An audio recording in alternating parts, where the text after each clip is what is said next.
Good morning বন্ধুরা, নমস্কার। সবাই কেমন আছেন? আশা করছি সবাই ভালো আছেন। আজ রথযাত্রা। আজ মনে আছে ছোটোবেলায় আমরা কি করতাম? রথের মেলায় যেতাম, পাঁপড় ভাজা খেতাম। মানে ঘরে যতই পাঁপড় থাকুক না কেন, রথের মেলার পাঁপড় আমাদের খেতেই হতো। তার প্রতি একটা আলাদা লোভ। তো এখন তো দিনকাল পাল্টে গেছে। এখন অনেক জায়গায় কম্পিটিশন হয়, রথ সাজানোর কম্পিটিশন।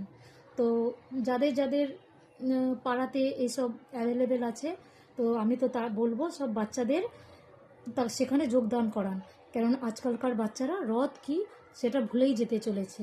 তো এরকম কম্পিটিশন করে যদি বাচ্চারা কিছু করতে পারে, রথ সাজায়, তো তার মজা আলাদা। আর ওদের সাথে আমরাও ছোটোবেলাকেও ফিরে পেতে পারি, তাই না? তো সবাই মিলে রথ সাজাই, চলুন বিকেলবেলায়।